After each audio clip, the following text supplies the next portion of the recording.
Soal nomor 1, sebuah mikrometer ini digunakan untuk mengukur tebal suatu benda. Skalanya ditunjukkan seperti pada gambar berikut. Hasil pengukurannya adalah titik-titik. Nah, buat tentuin hasil pengukuran mikrometer skrup, di sini kita baca dulu skala utamanya. Skala utama tuh ada di sini ya. Nah, kalau mikrometer skrup kita buat 2 angka belakang koma ya, dalam satuan milimeter. Jadi skala utamanya kalau kita lihat di sini sebelum skala nonius itu 2,50 mm ya. Ini kan 2,5 nih. Nah, terus dia berimpitnya di sini. Ya, garis yang berimpit itu adalah 13.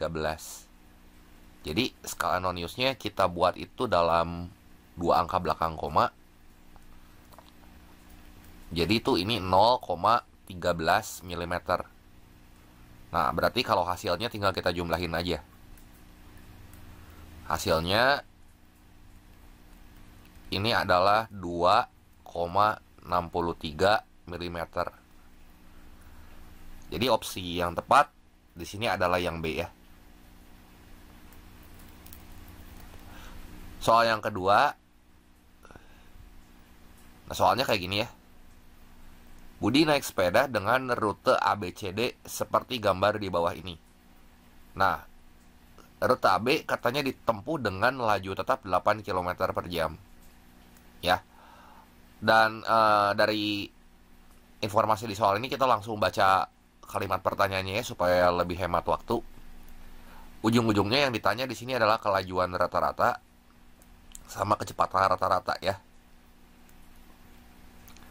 Yang baru teman-teman ingat di sini kalau kelajuan rata-rata ya. Kelajuan persamaan yang dipakai itu adalah jarak dibagi waktu ya. Jarak dibagi waktu total.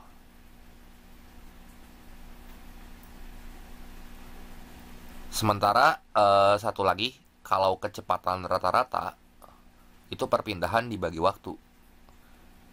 Jadi ini harus bisa bedain mana jarak, mana perpindahan.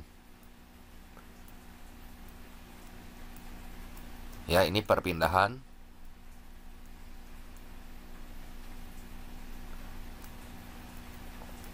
Dibagi waktu total.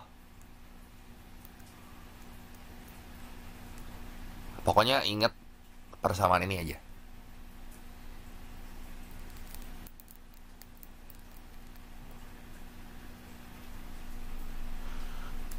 Nah,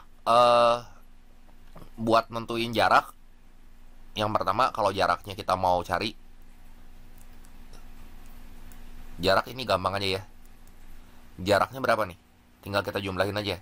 20 ditambah 40 tambah 10. Itu jaraknya 70 ya. 20 tambah 40 tambah 10. Ini 70 km. Nah, kalau perpindahan itu perbedaan posisi awal sama posisi akhir. Ya. Berarti dari A ke D ini jaraknya berapa gitu. Nah, kalau kita gambar dalam bentuk segitiga berarti kan ke sebelah kanan tuh 30 satuan ya. 30 satuan ke kanan. Kalau kita gambar ya kayak gini nih. Ini 30. Terus ke bawah 40 ya. Berarti yang jadi perpindahannya yang ini tinggal triple Pitagoras aja gitu. 30, 40 kalau triple Pitagoras pasangannya 50 ya. Jadi ini jaraknya 70 km. Kalau perpindahannya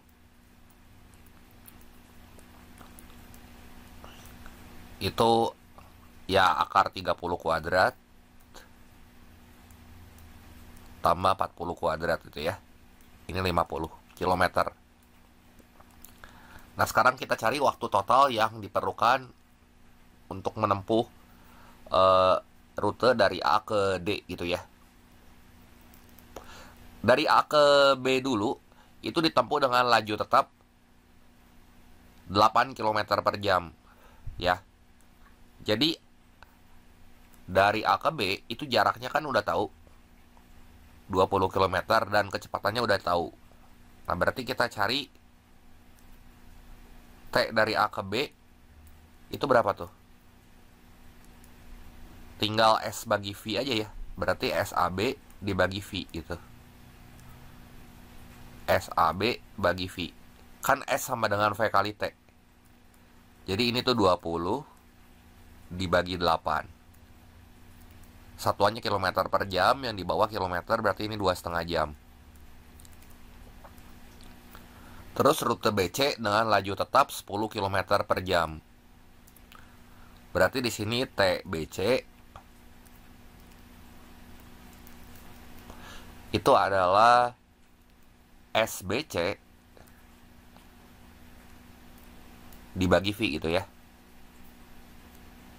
SBC-nya itu 40 dibagi 8, ini 5 jam. Terus TCD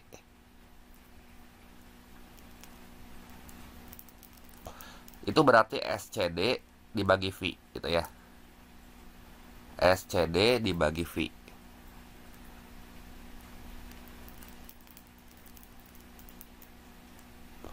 SCD-nya 10 dibagi V-nya berapa tuh? 4 km per jam, sini ada ya. Jadi 10 dibagi 4. Berapa tuh? 2,5 jam ya.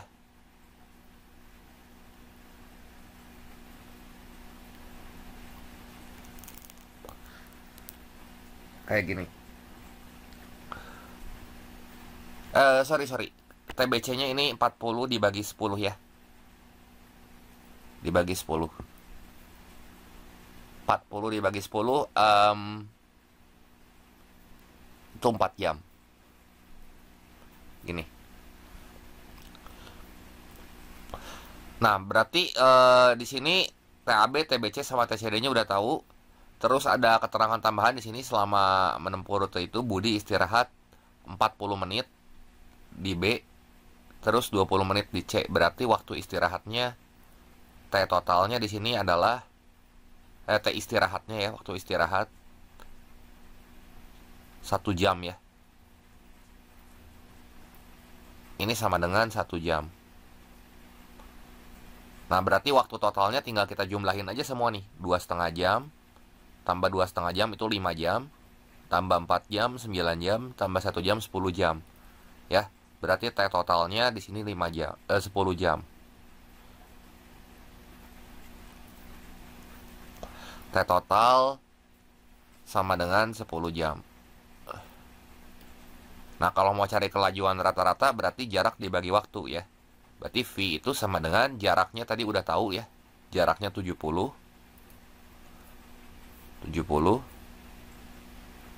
dibagi waktu tempuhnya. Waktu tempuh ya totalnya itu 10 jam ya. Termasuk waktu istirahat. 70 dibagi 10 itu 7 ya. Nah, jadi ini 7 km per jam. Kalau kecepatan rata-rata berarti V-nya ada lambang vektornya di sini. Itu berarti tinggal yang ini 50 dibagi T totalnya. T totalnya yang ini, yang 10 jam ya. Jadi 50 dibagi 10. Ini 5 km per jam. Yang ditanya kan berturut-turut tuh kelajuan dulu baru kecepatan. Berarti 7 dulu baru 5 ya. Ini opsi yang tepat di sini yang E. Kita lanjut ke soal berikutnya.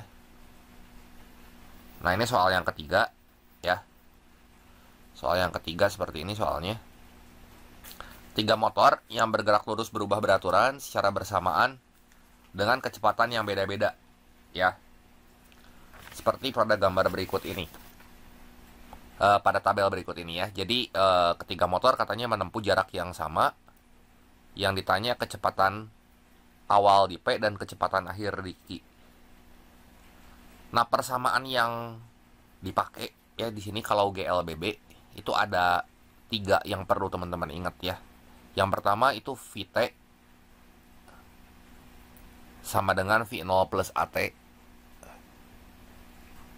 V0 itu kecepatan awal, A-nya itu percepatan, T-nya itu waktu, atau S sama dengan V0 kali T ditambah setengah AT kuadrat gitu ya. Satu lagi kalau VT kuadrat ini sama dengan V0 kuadrat plus 2AS. Nah, A itu bisa plus bisa minus. Kalau plus itu percepatan, kalau minus itu artinya perlambatan. Karena dari ketiga rumus ini, data yang dikasih tahu pada tabel, yang pertama itu kecepatan awal itu V0. Terus kecepatan akhir itu VT. Percepatan itu A. Dan hubungannya itu adalah jarak gitu yang dikasih tahu di soal, itu adalah jarak yang sama. Berarti kita harus pakai rumus yang mana nih yang menghubungkan ketiga variabel ini. Kita punya VT, V0 sama S. Yang ini kan. Yang ketiga ya. Nah, ketiga motor menempuh jarak yang sama. Kita cek dulu opsi yang A, informasi yang A gitu ya. Yang A di sini jadi motor A. Ini buat motor A. Jaraknya berapa tuh? Kita bisa hitung dulu. Pakai rumus VT kuadrat. Ya, VT kuadrat sama dengan V0 kuadrat plus 2AS. Kecepatan akhirnya kan itu 60. Jadi 60 kuadrat sama dengan 40 kuadrat ditambah 2 kali 1 itu 2 ya. Kali S. Jadi ini 3600 sama dengan 1600 ditambah 2S. Nah, gini. Terus pindah ruas aja 1600-nya ke sebelah kiri. Jadi yang ini pindah ruas ke sana ya. 3600 dikurangin 1600 itu 2000 ya. Jadi 2000 sama dengan 2S. Nah, di sini kan kita tinggal cari aja S-nya nih. Ya. S nempel sama angka 2. Jadi S-nya tinggal 2000 bagi 2 aja. Jadi ini 1000 meter nih jaraknya. 3 motor, tiga-tiganya menempuh jarak 1000 meter. Jadi ini S-nya 1000 meter semua. Ya. Nah, sekarang kita lihat motor yang B. Ya, motor B.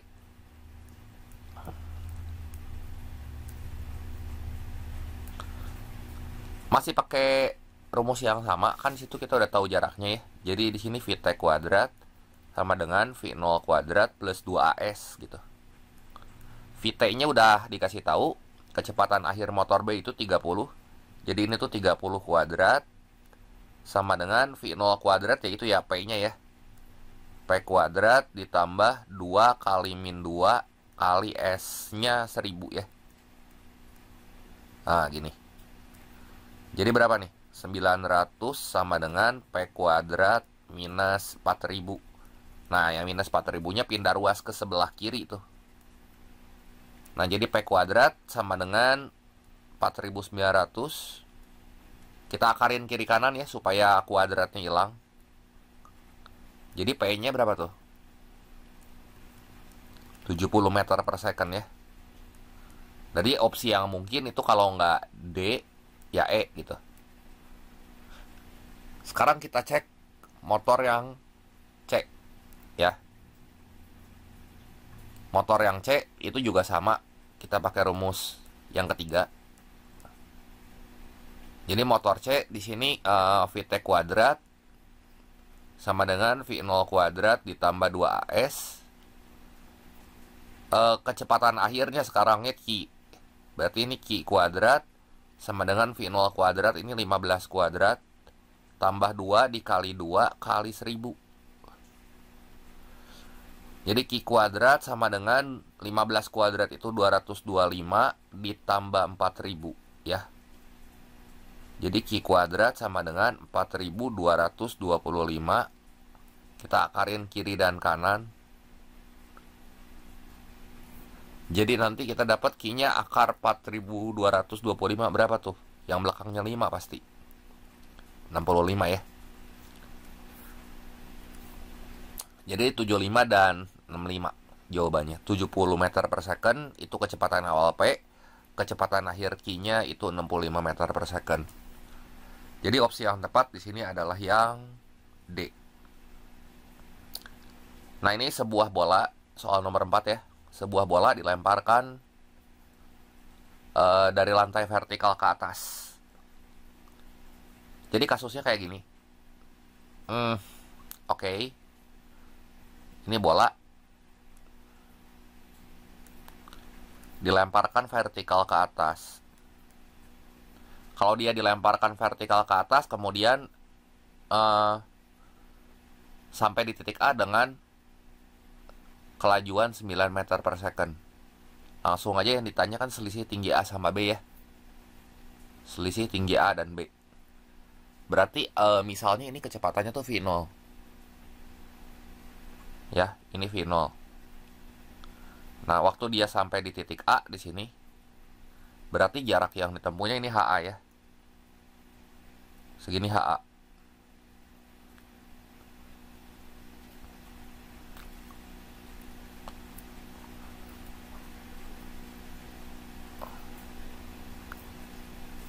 Nah, di titik A ini laju akhirnya itu adalah 9. Berarti VT di A, atau kita tulis VTA-nya ini sama dengan 9. Terus dia naik lagi di sini ya, melintas ke titik B.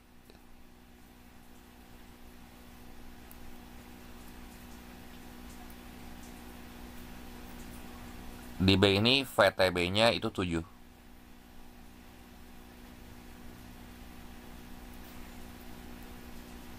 Meter per second ya.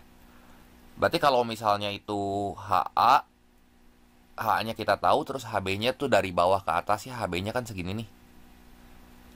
Kita gambar di sini aja ya yang B-nya. Nah, ini B-nya kita gambar di sini. Nah, B-nya itu dari dasar ya. Dari dasar, berarti segini nih B-nya. Nah, ini HB nih. Yang ditanya selisih HA dan HB, berarti ya ini nih, selisihnya berapa nih delta H-nya. Delta H itu sama dengan yang besar kurangi yang kecil, berarti HB dikurangi HA gitu ya. Nah, sama di sini kita bisa pakai persamaan pada GLBB aja ya. Persamaan pada GLBB tadi ingat lagi di sini ada 3 nih. Karena gerak vertikal sama gerak horizontal sama aja, yang beda cuma percepatannya pakai percepatan gravitasi dan variabel jarak atau S. Ya, itu diganti dengan ketinggian gitu. Ya. Jadi buat menentukan HA, kalau kita punya V0, VT, itu pasti kita pakai persamaan yang ketiga gitu ya. Nah, jadi buat nyari HA dulu di sini ya. HA itu berarti kita bisa pakai persamaan VT kuadrat sama dengan V0 kuadrat min 2GH ya. Kenapa minus? Karena percepatan gravitasi itu arahnya ke bawah. Ya, gravitasi ini ke bawah, ngelawan gerak. Kita ambil arah ke atas positif aja. Ini buat nyari H, baik HA maupun HB ya pakai persamaan ini gitu. Nah, jadi nanti variabel H-nya kita dapat di sini. HA dulu deh ya, kita cari HA dulu. Nah, buat nyari HA, nah berarti kecepatannya kecepatan titik A ya. Kecepatan di titik A ini 9. Berarti dengan kata lain VTA-nya itu 9. Kita bisa isi di sini 9 kuadrat itu tuh 81 ya. V0 kuadratnya kita nggak tahu. Kurangi 2 kali G itu 2 kali G itu 2 kali 10. 2 kali 10 langsung aja ini ya, jadi 20 HA gitu. Dan buat cari HB,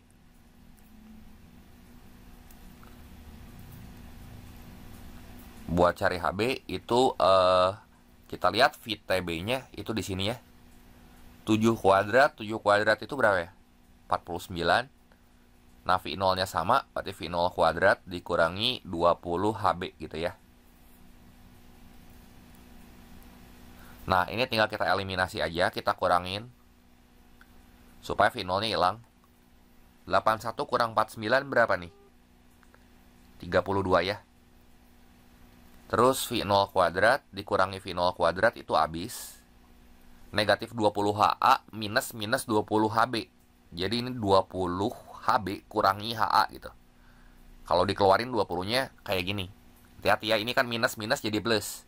Jadi 20 HB, yang minusnya yang HA-nya. Ya. Nah, karena yang ditanyanya di sini adalah HB kurangi HA, ya berarti yang ini kan udah tahu nih. Dia nempel sama angka 20 di sini. Ya. Berarti ya jelas aja di sini HB kurang HA.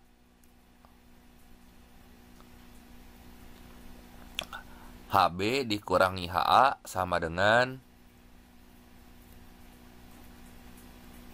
32 dibagi 20. Berapa tuh? 1,6 meter ya. Berarti opsi yang tepat yang mana tuh? 1,6 meter yang A ya.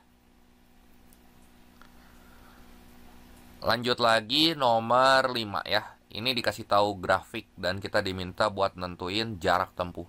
Kalau kita punya grafik V terhadap T, maka untuk menentukan jaraknya tinggal luas bawah kurva aja.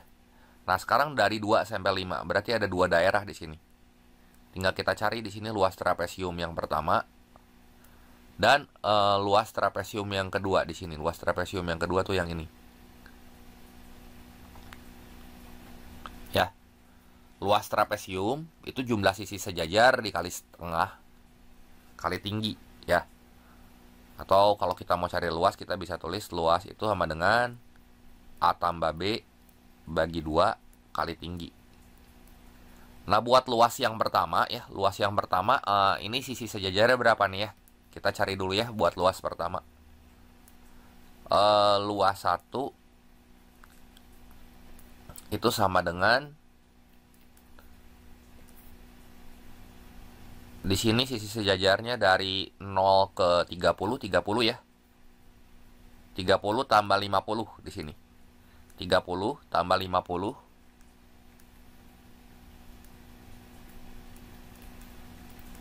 dibagi 2 kali tinggi. Tingginya itu berarti yang bawah nih. Dari 2 ke 4 itu 2 ya. Jadi berapa nih? 30 tambah 50 bagi 2, ini bisa kecoret ya 2 sama 2-nya. 30 tambah 50 aja berarti langsung ini hasilnya 80 ya. Nah, sekarang luas yang kedua. Itu sisi sejajarnya yang ini dari 0 ke 30 itu 30 ditambah 0 ke dari 0 ke 20 ya. 0 ke 50. Jadi di situ 20 tambah 50 dibagi 2 kali 1 ya. Jadi berapa tuh 70 bagi 2? 35 ya. Nah, ini luas tuh sama dengan jaraknya. Nah, karena yang ditanya di situ jaraknya, jarak tempuh mobil, berarti tinggal kita totalin aja tuh berapa ya. 80 tambah 35. 80 meter tambah 35 meter, berarti itu adalah jarak total dari selang waktu 2 sampai 5 ya. Berarti S totalnya ini sama dengan 115 meter gitu. Ada nggak jawabannya di situ? Ada ya, yang C. Nomor 6. Nah, nomor 6 ini tentang dinamika hukum Newton ya. Nah, kita lihat dulu langsung ke pertanyaan pada soalnya. Sini yang ditanya adalah tegangan tali.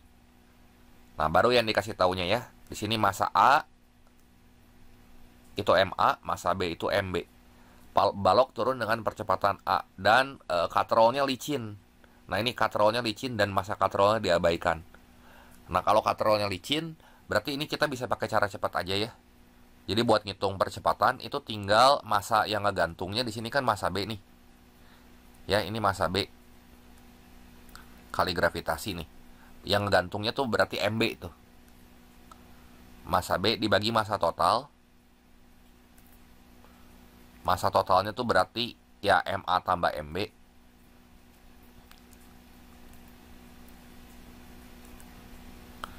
Kaliin sama percepatan gravitasi gitu. Ya.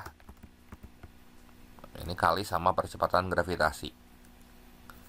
Nah, terus yang ditanya tegangan tali T. Tegangan talinya sama karena talinya kan ngehubungin dua benda di sini dan cutter rollnya nggak berotasi, nggak bermassa juga. Nah, kita lihat free body diagram yang ini atau diagram benda bebas. Yang gampang aja kita pakai yang ini. Berarti sesuai dengan hukum Newton, sigma F itu kan sama dengan M kali A ya. M kali A berarti di sini MA kali A aja. Ya udah, sigma F-nya itu kan T yang bikin dia gerak, sama dengan massa benda A kita tempelin sama si percepatan yang ini. Ya, jadi tinggal kita copy paste. Jadi jawabannya MA kali MB dibagi MA tambah MB kali G gitu ya. Yang ini. Nah, kalau misalnya kita mau cari T-nya yang ini juga, bisa nggak? Pakai free body diagram yang bawah nih. Bisa ya, ini kan dia geraknya ke bawah tuh. Berarti ya tinggal sigma F sama dengan M kali A lagi aja.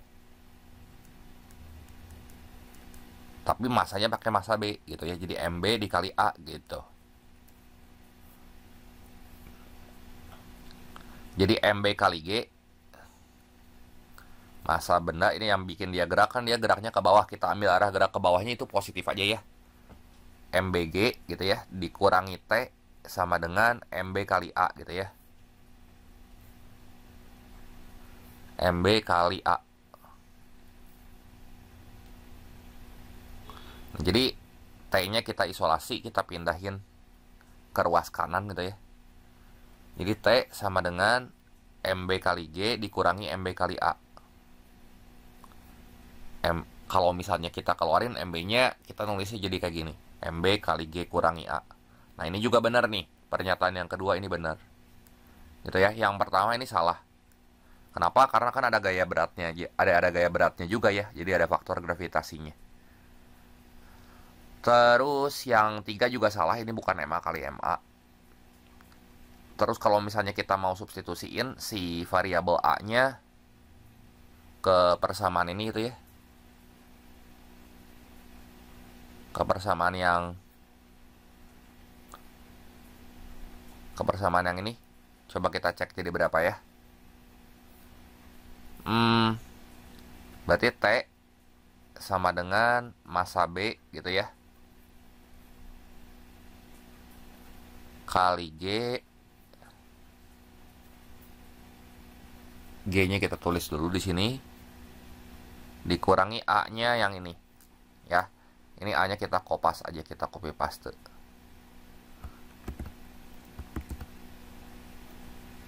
Nah, gini ya.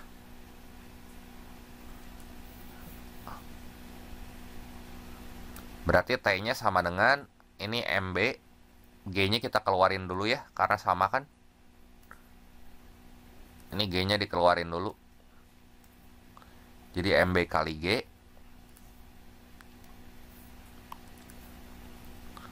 dikali 1 dikurangi MB per MA tambah MB. Penyebutnya kita samain aja ya di sini. Jadi MA tambah MB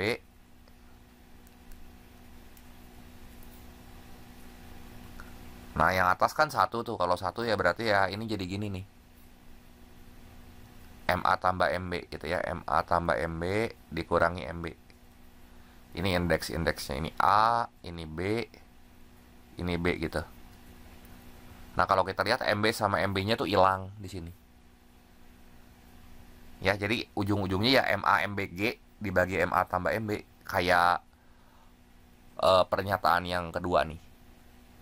Kayak pernyataan yang terakhir yang ini. Ya, jadi yang ini juga salah tuh. Jadi pernyataan yang benar di sini ada dua tuh. Yang B sama yang E ya. Lanjut ke soal berikutnya. Nah, ini ceritanya gini ya, ada sebuah bola. Masanya 50 gram.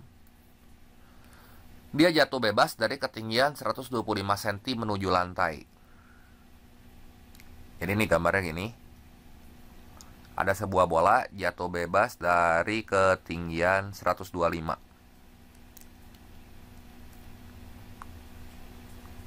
Ini kayak gini. Terus dia nanti mantul lagi di sini. Jadi dia jatuh. Ke sini jatuh dan kemudian dia mantul lagi bolanya.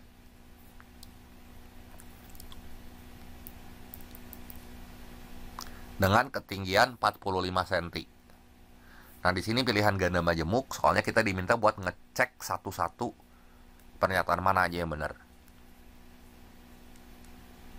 Ini 45 cm ya.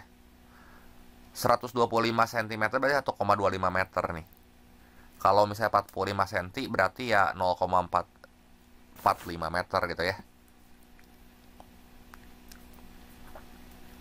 Jadi nanti si bolanya dia akan menyentuh lantai di sini dengan kecepatan V1 itu ya. Dengan kecepatan ya kita tulisnya di sini V1.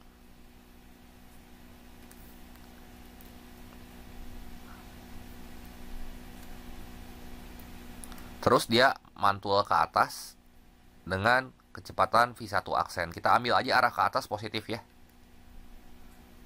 Nah, kelajuan bola pertama kali saat dipantulkan. Kalau saat dipantulkan berarti V1 aksennya nanti positif. Ini kita bisa pakai cara cepatnya, diturunin dari persamaan usaha energi ya. Jadi kalau mau cari V, cara gampangnya itu akar 2GH gitu. Ini nggak usah diturunin di sini, nanti teman-teman bisa coba turunin sendiri ya. Nah, jadi kita lihat aja buat gerak jatuh bebas atau gerak mantul kayak gini pakai persamaan ini bisa ya. Akar 2GH. Nah, berarti V1 aksennya sekarang kita cek opsi 1 ya. Opsi 1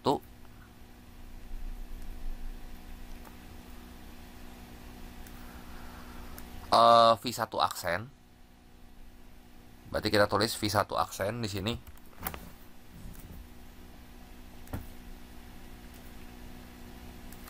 V1 aksen itu sama dengan akar 2GH. Berarti akar 2 kali gravitasinya 10 kali H-nya itu 0,45. Ini bukan 0,25 ya.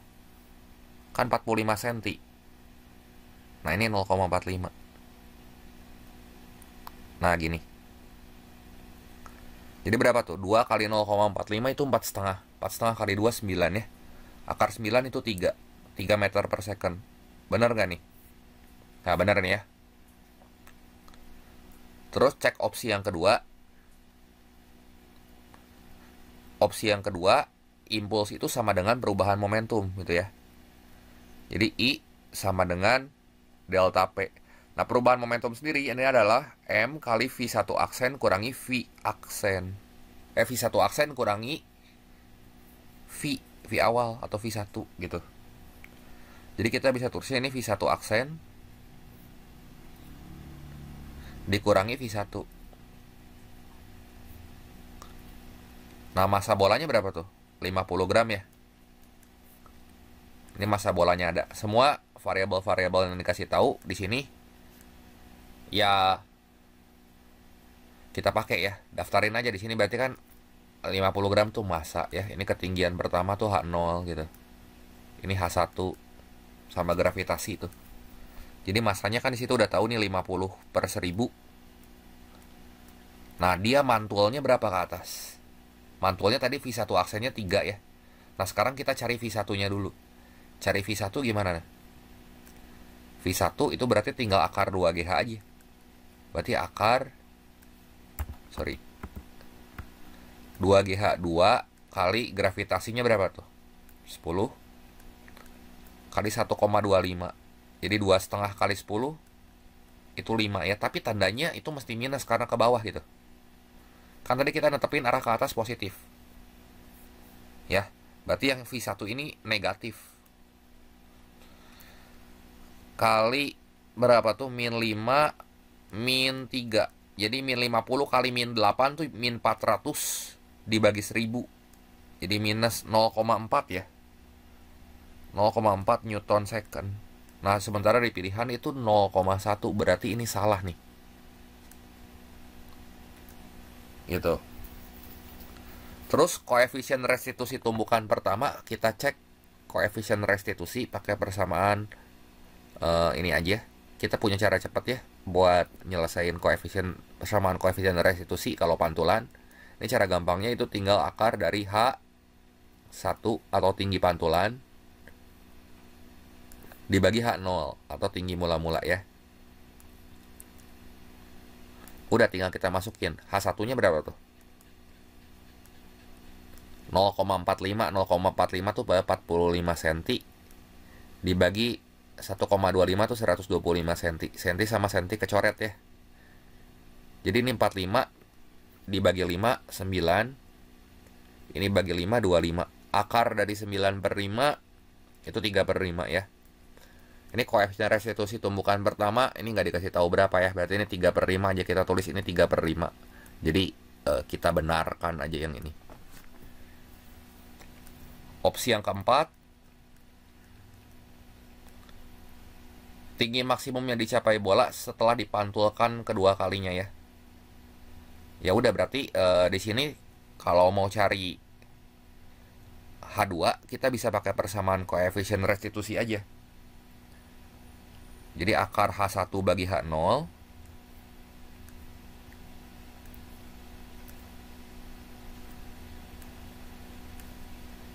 gini sama dengan, nah kalau dia mantul lagi berarti kan ketinggiannya berubah jadi H2 nih. Akar H2 dibagi tinggi sebelum memantul itu H1 gitu ya. Nah jadi di sini berapa nih? Akar H1 per H0 tuh kan 3/5 di sini ya. Jadi nanti ini kita bisa hitung. Coba kita hitung aja ya. H1 per H0 berarti 3/5. 3/5 sama dengan akar H2 yang ditanya H2-nya ya. H2 dibagi H1. H1-nya itu 45. Ya, 45. Kuadratin kiri kanan jadi berapa tuh ya? 9/25 sama dengan H2 per 45. Kuadratin supaya akarnya hilang gitu. Nah ini kita kuadratin ya. Ini bagi 25, bagi 5 aja ya. Bagi 5 berapa nih? 5. Ini bagi 5 9 tuh. Jadi 9 kali 9 H2-nya 81. 81 bagi 5. Ini tinggal kali silang ya. 81/5 tuh berapa ya? Sekitar 16,2 nih ya. 16,2 cm. Sementara di opsi sini salah nih ya, bukan 27 ya. Harusnya 16,2. Ya. Soal yang ke-8.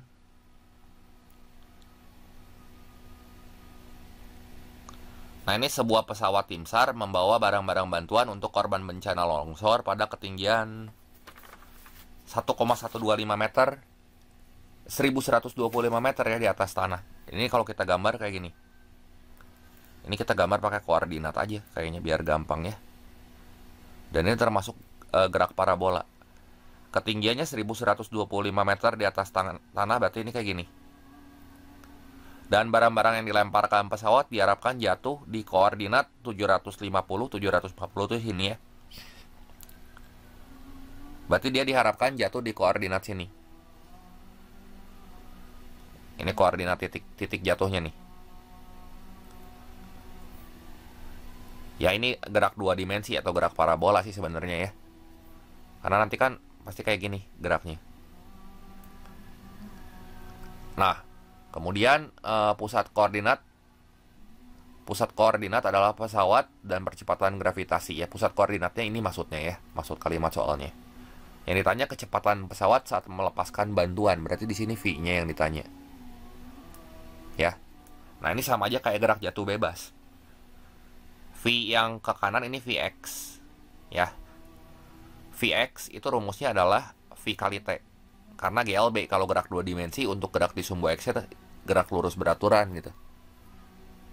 Jadi Vx ini bisa kita pakai persamaan ini nih. X sama dengan Vx kali T. Dan cara cepat lagi, tadi kalau gerak jatuh bebas, berarti T-nya bisa kita cari pakai akar 2GH. Ya, jadi X ini sama dengan Vx kali akar 2GH.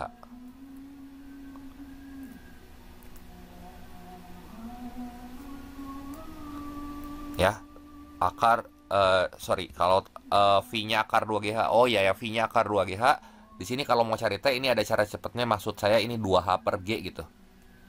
2H per G. Nah, ini cara cepatnya ya. Jadi kalau mau cari waktu pada gerak jatuh bebas, rumusnya yang ini, akar 2H per G. Nah, X-nya 750. Vx-nya yang ditanya. Hanya itu 1125 ya. Kita ambil positif aja karena kan arahnya ke bawah.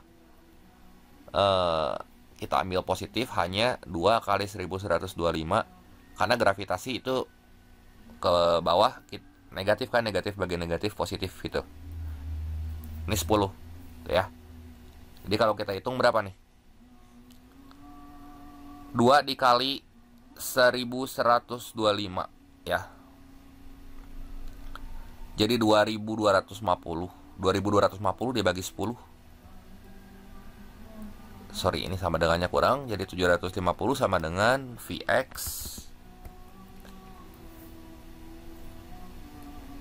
2250 bagi 10 berapa tuh? 225 ya. Akar 225 15. Jadi 750 sama dengan Vx kali 15. Jadi Vx-nya berapa nih? Vx kan nempel sama 15 tuh. Berarti tinggal kita bagi aja. Vx-nya di sini sama dengan 750 bagi 15. Jadi Vx-nya itu adalah 50 meter per second ya. Ada nggak jawabannya di sini? 50 meter per second. Ini yang A ya. Soal nomor 9. Perhatikan gambar di bawah. Ini ada tabel. Langsung kita fokus ke kalimat pertanyaannya. Yang ditanya itu usaha ya. Nah, yang ditanyanya usaha. Berarti persamaan usaha itu adalah W sama dengan F kali S. Nah, yang dikasih tahu di sini ada M, ada F, ada T. F-nya kan tahu. Nah, tinggal kita cari tahu S-nya, kita buat S-nya mengandung variabel-variabel dari informasi yang diketahui di soal. Nah, berarti ya S-nya bisa kita ganti sama setengah AT kuadrat gitu ya. T-nya ada nggak? Ada ya. Yang belum ada di sini variabel A. Ya, dari hukum Newton F sama dengan M kali A, berarti A-nya itu adalah F per M gitu ya. Jadi F ini kita bisa tulisnya gini, setengah kita keluarin kali F, A-nya kita ganti F per M kali T kuadrat ya. Jadi si usahanya itu di sini adalah setengah F kuadrat per M kali T kuadrat gini. Nah, nanti kita mesti bandingin satu-satu. Setengah F per M kuadrat, F kuadrat per M. Kita tulisnya gini, F kali F kan F pangkat 2 tuh. F kuadrat T kuadrat per M. Nah, kita cek di sini satu-satu opsinya ya. Kita cek kalau opsi 1, M-nya ada, F-nya ada, T-nya ada ya. Berarti kalau mau cari W, itu kita pakai persamaan yang ini nih. setengah F kuadrat T kuadrat per M. Nah, setengahnya itu kan pasti sama. Berarti ya kita cek aja yang lebih besar tuh dari F kuadrat T kuadrat per M aja. Berarti F kuadrat dulu di sini. Ya, ini kita tulis aja dulu opsi 1 atau nomor 1 ya. Ini 25 kuadrat kali T kuadrat. T kuadratnya itu adalah 4 kuadrat gitu ya. Dibagi M. M-nya tuh 40. Ya. F kuadrat kali T kuadrat dibagi M gitu. Urutannya kuning dulu nih. F kuadrat berarti 30 kuadrat di sini. Kali T kuadrat berarti 2 kuadrat. Ya, 2 kuadrat dibagi 30. Terus yang ketiga ini juga sama, F kuadrat berarti 20 kuadrat. Ini kali T kuadratnya itu yang ini ya, 10 pangkat 2. 10 kuadrat dibagi M-nya itu 25 ya. Satu lagi yang keempat, F kuadratnya itu yang ini. Kita hitung pelan-pelan ya. 10 kuadrat kali T kuadrat itu 5 kuadrat dibagi 50. Gitu ya. Nah, terus kita hitung deh satu-satu, baru kita urutin yang mana yang menghasilkan usaha terkecil gitu ya. Ini jangan dihitung satu-satu gini ya. Kalau misalnya dihitung satu-satu ini kan lama gitu. Jadi ini bisa dicoret gitu sebenarnya. 25 kali 4 itu kan 100 nih. Ini kita kalian dulu. 100 kuadrat berarti 100 kali 100 gitu ya. Per 40. Nah, ini baru bisa dicoret nih. Ini 2,5. 2,5 kali 100 itu 250 ya. Ini berarti 30 kali 2 itu 60 ya. 60-nya kuadrat. 60 kali 60 per 30. Jadi 60 kali 2 terus 20 ya. Ini juga sama. 20 kali 10 itu 200 ya. 200-nya kuadrat dibagi 25 gitu. Nah, ini coret. Kayak tadi ini coret 2 kan. Ini coret jadi 8. 200 kali 8 berapa tuh? 1600 ya. Terus ini 10 kali 5 50 kali 50 dibagi 50 gitu ya. Coret aja. Nasi setengahnya mah gak usah kita masukin ya, karena kan sama semua ya. Ya mau dimasukin juga ya nggak apa-apa sih. Nah gitu. Nah, urutannya dari yang terkecil dulu. Yang terkecil berarti 4 dulu nih. Ya berarti 4. Terus setelah 50 berapa lagi? 120 ya. 4, 2. Terus 1. Baru 3 gitu ya.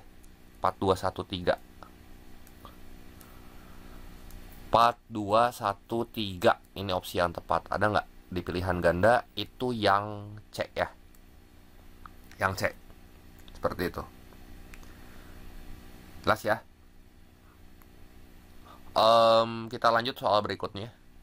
Soal yang ke-10. Nah, ini roda gerigi A dan roda gerigi B dihubungkan seperti gambar berikut ini.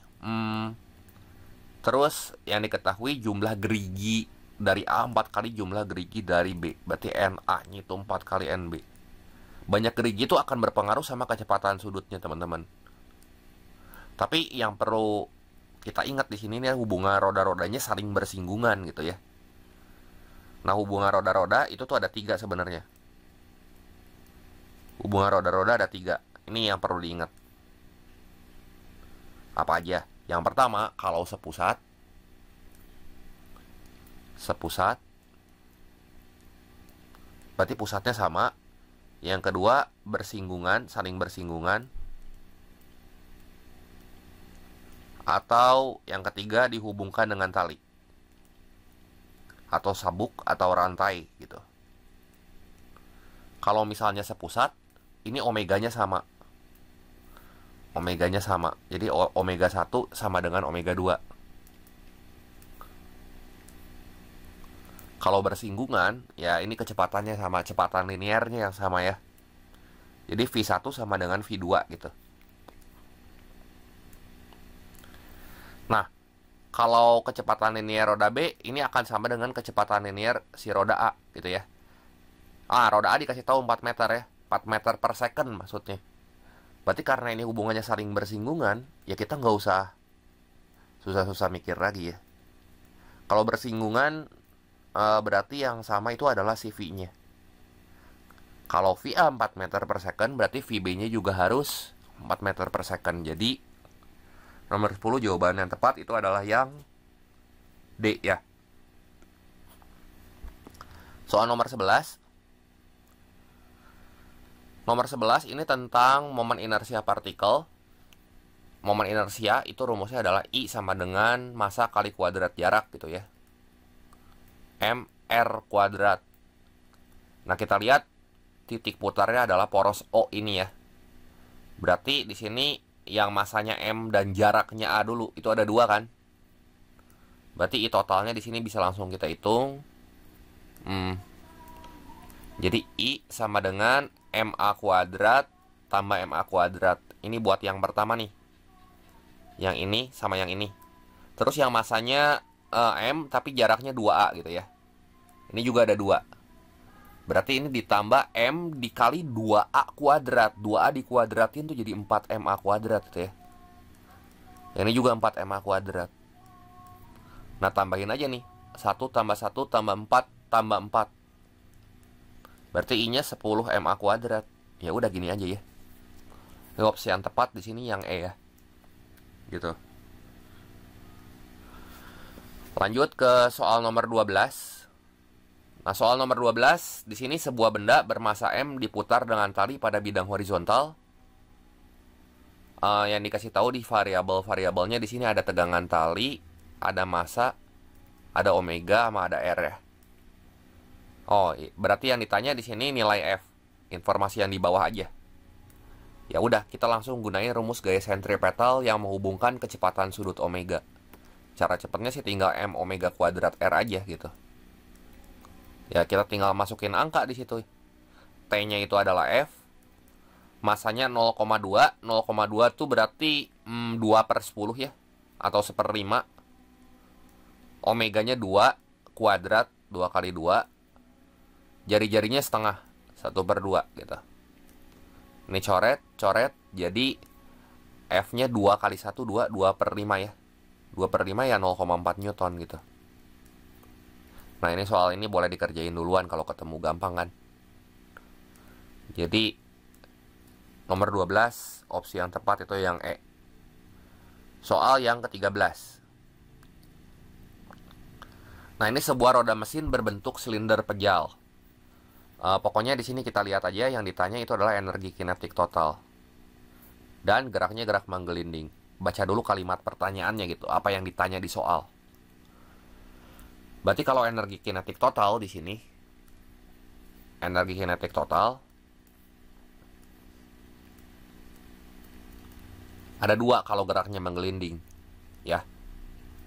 Yang pertama, energi kinetik translasi. Yang kedua, energi kinetik rotasi gitu ya.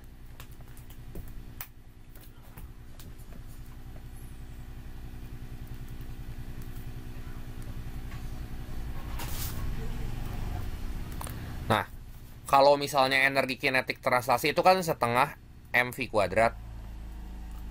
Kalau energi kinetik rotasi itu setengah kali I omega kuadrat gitu. Nah, momen inersianya itu adalah mr kuadrat. Setengah mr kuadrat. Jadi nanti ini bisa kita ganti nih. Setengah mv kuadrat ditambah setengah dikali setengah mr kuadrat. Dan hubungan yang perlu teman-teman ingat, V itu sama dengan omega kali R. Jadi omeganya di sini sama dengan V dibagi R gitu ya. Kalau dikuadratin ya berarti ini V kuadrat bagi R kuadrat gitu. Nah ini kita coret. Setengah kali setengah, ini seperempat ya. Seperempat tambah setengah, 3/4 ya. Jadi ini sama dengan 3/4 M V kuadrat gitu ya. Masanya udah tahu nih 2 kg. Yang belum tahu kecepatan linearnya, kan dikasih taunya kecepatan sudut. Di sini 30 rpm. 30 rpm tuh frekuensi ya. Jadi kalau kita mau cari si kecepatan linearnya, kita pakai hubungan ini aja, omega kali R. Ya. Dimana omeganya kita bisa ganti dengan 2πf gitu. 2pi kali frekuensi kali jari-jari gitu. Jadi berapa tuh V-nya? 2pi kali 30 rpm, berarti 30 putaran per menit. Frekuensinya 30/60 gitu. 30 bagi 60 kan setengah, ya. Jadi 2pi dikali setengah, dikali R-nya, jari-jarinya 20 cm. Nah, 20 cm itu 20/100 atau 1/5 gitu. Ya, berarti ini kita coret nih. Berarti V-nya itu adalah pi/5 gitu. Berarti energi kinetiknya di sini sama dengan 3/4 kali masanya 2 kali pi/5-nya kita kuadratin ya. Ini kan pi/5 meter per second tuh, jadi pi kuadrat dibagi 25 gitu. 3 kali 2 yang atasnya itu 6. 6 dibagi 4 kali 25 itu 100 ya. Jadi 6/100 pi kuadrat joule.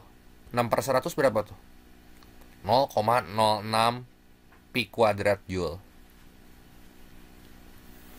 Ini jawabannya ya.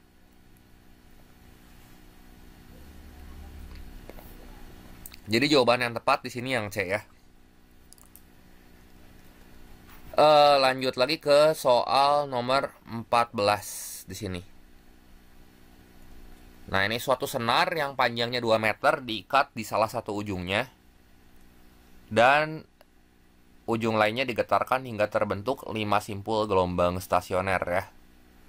Nah, ini udah jelas gelombang stasioner ujung terikat. Nah, yang ditanya perut kedua. Kalau kita lupa rumusnya apa ya, kita gambar aja di sini ujungnya terikat gitu. Nah, ini ujung pantulnya kayak gini. Kurang lebih nanti gambarnya bakal kayak gini ya. Ini kayak gini. Nah, sekarang yang ditanya tuh simpul kelima. Nah, ini kayak gini. Nah, ini simpul pertama yang ini, simpul kedua, ketiga, keempat, kurang ya gambarnya di sini. Kelima di sini. Kita perpanjang lagi sedikit ya. Nah, ini simpul kelima nih. Nah, dari gambar ketahuan ini berapa lambda gitu. Simpul pertama, ini simpul kedua, ini simpul ketiga, ini simpul keempat, ini simpul kelima. Nah, ini berapa lambda nih? Pokoknya satu bukit satu lembah itu satu gelombang. Ini satu gelombang. 1 lambda. Yang ini juga 1 lambda ya. Jaraknya berarti ini 2 lambda gitu. Karena kan segini 1 lambda. Ya. Segini 1 lambda. Satu bukit satu lembah, 1 lambda. Segini juga 1 lambda. 1 lambda tambah 1 lambda ya 2 lambda gitu ya. Dan hubungan yang bisa kita tulisin ini 2 lambda. Nah, letak perut kedua dari ujung pantul. Ya. Senar ini panjangnya 2 meter diikat salah satu ujungnya. Berarti kalau misalnya terbentuk 5 gelombang stasioner, ya letak perut kedua yang ditanya perut kedua tuh yang ini ya. Sorry, ini bukan simpul, tapi perut kedua. Ini perut pertama, ini perut kedua. Nah, gini. Gitu, berarti lambdanya berapa tuh? Tadi kalau misalnya 5 simpul kan 2 lambda tuh. Berarti 1 lambdanya ya 1 meter kan. Kan panjang talinya 2 meter. Nah, terbentuk 5 simpul gelombang stasioner ya, berarti kurang lebih nanti kayak gini nih, gelombang yang datang. Perut kedua, ini jaraknya berapa lambda kalau kita lihat. Ini perut kedua, berarti ini 1/4 gelombang. Yang ini setengah gelombang gitu ya. Jadi jarak perut kedua dari ujung pantul, ini kan ujung pantulnya ini. Ini ujung pantul. Jadi letak perut kedua itu sama dengan setengah tambah 1/4. Setengah tambah 1/4 itu adalah 3/4 lambda ya. 3/4 lambda. Sama dengan 3/4 dikali 1. Ini sama dengan 3/4 meter berarti. Ini opsi yang tepatnya yang B ya. Nah, soal yang ke-15 sekarang. Soal yang ke-15, seutas tali digetarkan salah satu ujungnya sehingga pada tali terbentuk gelombang yang simpulnya memenuhi persamaan itu dalam satuan meter dan T-nya dalam satuan second. Berarti di sini Y persamaannya itu Y sama dengan A kali sin omega T gitu ya. Min KX. Itu Pi-nya kita masukin aja ke dalam gitu. Jadi ini kita bisa tulis 0,05 sin Pi T gitu ya, dikurangi Pi X per 4 gitu ya. Nah, yang jadi amplitudo berapa nih? 0,05 ya. Katanya dalam satuan meter nih. Dalam satuan meter, dia ini malah 0,05 cm. Jadi ini salah ya. Nah, terus udah gitu, buat cari periode kita lihat dari omeganya. Ini omeganya Pi ya. Dan kita bisa pakai hubungan ini. Omega tuh sama dengan 2 Pi per T. Berarti kalau omeganya Pi, ini sama dengan 2 Pi per T. T-nya berapa tuh? Coret aja nih. Jadi tinggal kita kali silang. Kali silang berarti ini T-nya sama dengan 2 second ya. Betul nggak? Nah, ini betul. Ya. Terus panjang gelombang kita lihat dari nilai K-nya di sini. K-nya tuh yang ini. Jadi ini rumus-rumus yang perlu teman-teman ingat ya. Untuk gelombang berjalan.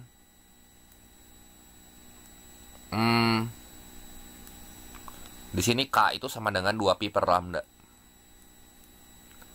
Ya. Jadi kalau K-nya Pi per 4, ini sama dengan 2 Pi per lambda. Ya, ini rumus yang perlu diingatnya ya. Jadi teorinya dititipin lewat contoh soal aja. Lambdanya tinggal kita kali silang aja nih, 2 sama 4. Ya. Jadi lambdanya berapa nih? 4 kali 2 ya 8 meter ya. Nah, sementara di pilihan ini 4. Ini salah jadi. Gitu. Terus yang ketiga, laju rambat gelombang V itu rumus cepatnya adalah omega bagi K. Atau lambda kali F juga boleh. Atau lambda sama dengan T kali V juga nggak apa-apa. Nah, di sini omeganya itu Pi dibagi Pi per 4. Jadi 4-nya naik ke atas gitu. Jadi V-nya sama dengan 4 meter per second. Ya. Jadi opsi yang keempat ini benar. Simpangan pada saat T sama dengan 1 di X sama dengan 2 ya. Berarti masukin aja T-nya 1. Y sama dengan 0,05 sin Pi kali 1 ya Pi ya. Dan X-nya 2. Jadi Pi per 4 kali 2. Pi per 4 kali 2 ya Pi per 2 gitu ya. Pi kurang Pi per 2 Pi per 2 jadinya ya. 0,05 sinus Pi per 2. Pi per 2 tuh 180 bagi 2 90 ya. Jadi sin 90 kan kita udah tahu nih. Segini tuh 1 nilainya. 0,05 dikali 1. Ya 0,05 meter gitu ya. Ya kali 100 ya 5 cm kan. Jadi ini benar gak? Coba kita cek. Nah ini juga benar ya. Jadi pernyataan benernya di sini nomor 2, nomor 4, sama nomor 5 ya. Atau yang B, D, dan E. Oke, kita cek lagi soal nomor 16. Ini tentang efek Doppler. Nah, dua pendengar P1 dan P2 bergerak relatif terhadap sumber bunyi yang diam. Yang ditanya perbandingan frekuensi yang didengar P1 terhadap frekuensi yang didengar P2 gitu ya. Berarti rumus frekuensi pendengar di sini sama dengan V, ini bisa plus, bisa minus. Plus kalau mendekati sumber, minus kalau menjauhi. Ya logika aja, kalau mendekati sumber kan pasti suara yang didengarnya tambah kenceng gitu. Dibagi V plus minus Vs. Nah, kali F sumber. Nah, ini persamaan efek Doppler nih ya. Jadi tinggal kita bandingin aja nanti ininya. Sekarang kita lihat ya variabel yang bakal sama nanti. Karena sumber bunyinya itu diam, berarti ini Vs-nya itu 0. Nah, sekarang kita bandingin FP1 banding FP2. F pendengar yang pertama banding F pendengar yang kedua. Nah, kasus yang pertama itu dia mendekati sumber nih. Jadi biar kita nggak terlalu banyak ngapalin rumus, kalau mendekati suara yang didengarnya kan lebih tinggi. Kalau lebih tinggi ya berarti kudu ditambah si VP-nya gitu. Jadi harusnya di sini V-nya itu laju bunyi di udaranya kan 350 nih. Berarti 350 ini mesti ditambah gitu. Tambah sama kelajuan mendengarnya ini 50. Dibagi sumber bunyinya kan diam, berarti ini cuman V doang gitu. Dibagi lagi 350, yang satu lagi FP2 nya ini menjauhi. Kalau menjauhi logikanya ya pasti bakal berkurang kan frekuensinya. Supaya ngurangin berarti di bagian pembilangnya ini kudu kita kurangin sama 50. Ini bagi 350. Nah, ini yang posisinya sama-sama di bawah kita coret. Jadi ini berapa nih? 400. Yang ini tuh 300 ya. Jadi 400 bagi 300 ya ini 4/3 ya. Jadi rasio yang dengar P1 terhadap bunyi yang didengar P2 ini 4/3. Opsi yang tepatnya di sini yang E ya. Gitu. Kita cek lagi soal nomor 17. Nah, di sini soalnya gini ya. 100 peluit identik yang dibunyikan bersama memberikan taraf intensitas bunyi 70 desibel pada intensitas ambang. Nah, ini ada cara cepatnya ya. Kalau yang berhubungan dengan jumlah atau sumber bunyi itu ya. Sumber bunyi. Ini cara gampangnya gini. Tiap jumlah sumber bunyinya nambah 10 kali lipat. Jadi kalau jumlah sumber bunyinya kita misalin dengan N, ini tambah 10 kali lipat, maka TI-nya dikurangi 10 desibel. TI-nya ditambahin. Kan kalau nambah berarti taraf intensitasnya ini akan tambah besar gitu ya. Kalau ngurang 10 kali, N-nya kurang 10 kali,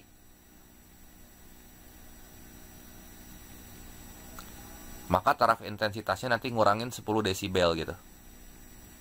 Ya. Nah, ingat-ingat gini aja kalau berhubungan dengan sumber bunyi. Nah, di situ kan 100 peluit tuh 70 desibel tuh. Sekarang kalau misalnya 10 peluit berapa? Ngurang 10 kali kan? Berarti dari TI awal ini kita tinggal kurangin 10 gitu. 70 kurang 10 tuh 60 desibel. Nah, yang ditanya di soal adalah taraf intensitas yang dihasilkan 1 peluit gitu. Kalau 1 peluit berarti ini ngurang lagi 10 kali gitu. Jadi ini 50 desibel gitu. Langsung kita dapat jawabannya ya, nggak perlu pakai rumus ya. Kalau nambahnya 10 kali lipat ya berarti tinggal kita tambahin 10. Tapi teman-teman perlu ingat ini, hubungan ini. Ini kalau sumber bunyi. Mungkin tambahan satu lagi ya, takutnya keluar soal tentang jarak ya. Kalau jarak, pokoknya kalau n-nya tambah dekat 10 kali lipat, n tambah dekat 10 kali lipat, tambah dekat 10 kali lipat, berarti taraf intensitasnya logikanya, ya kalau tambah dekat kan tambah kenceng ya. Berarti ini tambah 20 desibel. Kalau jarak kan kuadrat ya. Jadi 20 gitu ya. Penambah atau pengurangnya. Kalau n-nya tambah jauh, 10 kali, berarti TI-nya nanti ngurangin 20. Gitu ya. Ini buat yang jarak. Ya ini sebagai tambahan aja ya.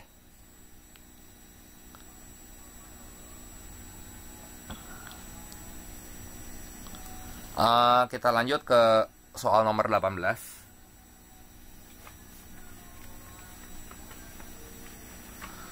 Berikut data kalor jenis dari 4 zat ya. Terdapat 4 jenis zat seperti daftar di atas, masing-masing bermassa sama dan diberi kalor dalam jumlah yang sama. Urutan zat yang mengalami kenaikan suhu dari yang tertinggi ke yang terendah.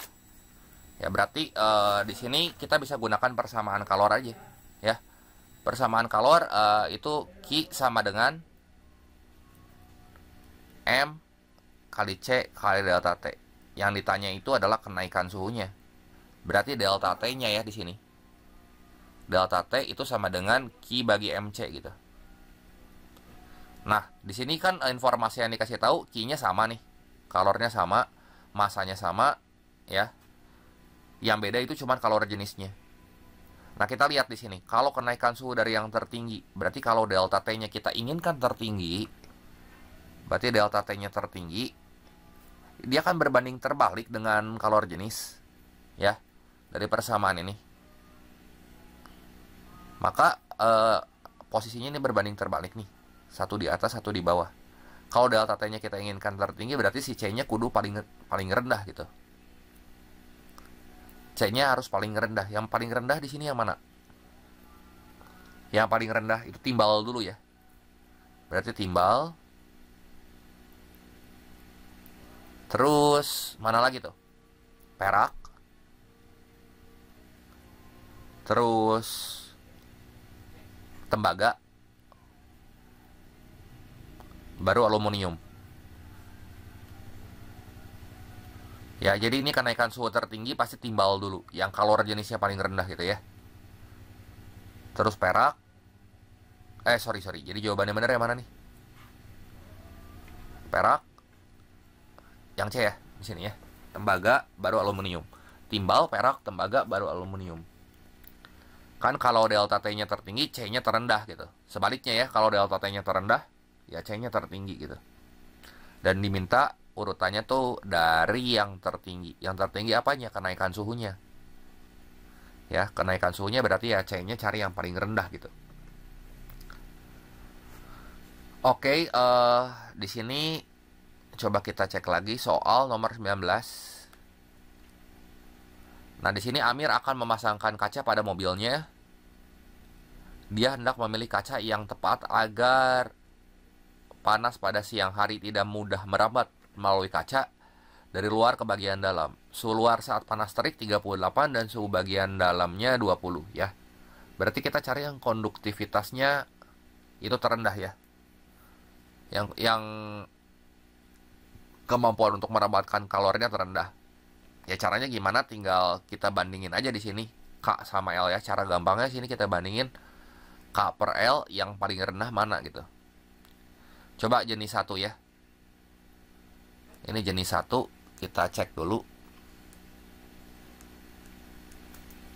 Jenis 1 berarti konduktivitas kita bagi tebal, kita cari yang laju rambat kalornya paling rendah gitu. Ya kan dari persamaan kalor Q sama dengan K dikali A dikali delta T per L, kita peroleh hubungan itu tuh. K per L ini. Berarti K-nya kita bandingin itu 0,6 jenis 1, 0,6 dibagi 6 aja. Ya, ini dapat 0,1. Ya, ini jenis 1. Terus kalau jenis 2, berarti 0,3 dibagi 6. Ya, berarti ini 0,05 gitu ya. Jenis 3,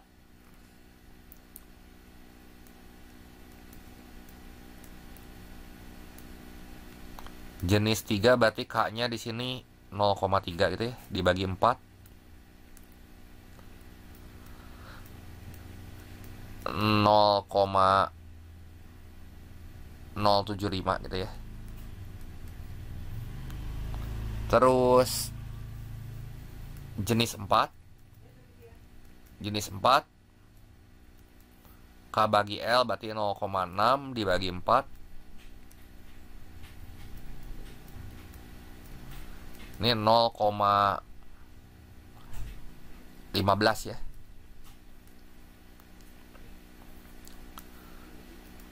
Jenis 5,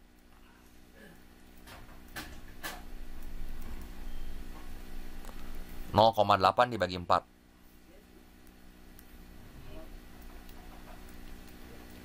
Ini 0,2 ya. Nah, kita cari yang konduktivitasnya atau laju rambat kalornya itu paling kecil ya, yang paling kecil. Supaya dia tidak mudah merambat. Kalau tidak mudah merambat berarti konduktivitasnya paling kecil. Sini yang mana tuh yang paling kecil? 0,1, 0,05.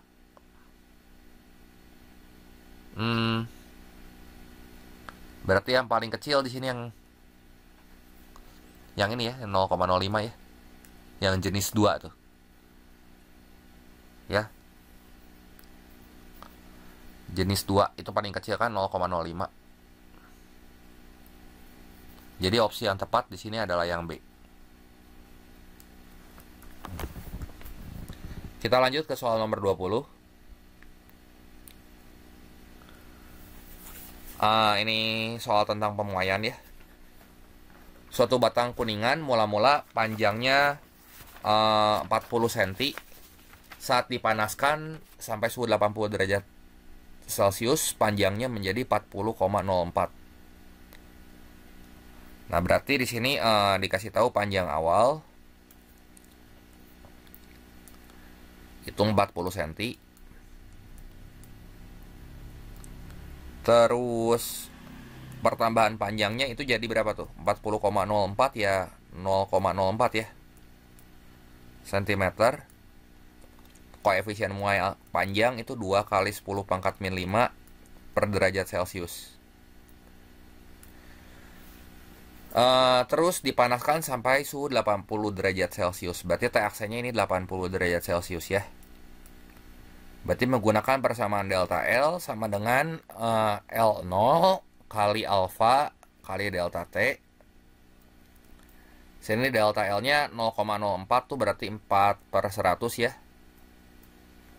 L0-nya itu 40. Alfanya itu 2 kali 10 pangkat min 5.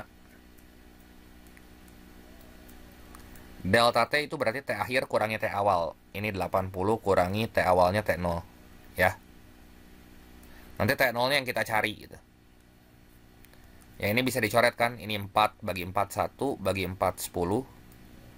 Terus kita kaliin ya 10 pangkat min 5 kali 10 pangkat 1 ya hasilnya 2 kali 10 pangkat min 4 gitu ya. Yang ini tuh 10 pangkat min 2. Ini kali 80 dikurangi T0.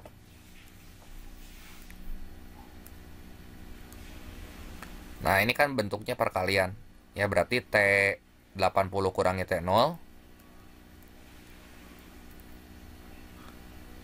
Tinggal 10 pangkat negatif 2 itu kan nempel sama 10 pangkat negatif 2 kita bagi sama angka yang nempel dengan 80 min T0 gitu. Jadi 10 pangkat min 2 dibagi 2 kali 10 pangkat min 4. Berapa nih? 10 pangkat 4-nya naik, min 4-nya naik ke atas ya. Jadi 10 pangkat 2 tuh 100, 100 bagi 2 50. Nah, jadi di sini 80 kurang Berapa yang hasilnya 50? Ya, T0-nya di sini 30 derajat Celcius ya. 30 derajat Celcius. Jadi opsi yang tepat di sini yang C ya. Kita lanjut lagi ke soal nomor 21. Soal nomor 21 di sini balok bermasa 20 kg dimasukkan ke dalam air. Ternyata 4/5 bagian balok itu tercelup dalam air. Jadi kalau kita gambar ini kurang lebih kayak gini ya. Oke, ini kita gambar ulang aja.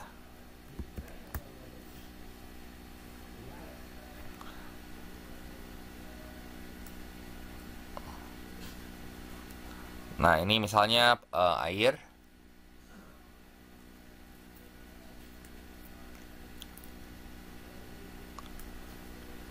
Terus ada balok dimasukin ke dalam air sehingga dia tercelup 4/5 bagian. Ya kurang lebih kayak gini lah gambarnya. Dia tercelup 4/5 bagian tuh di sini.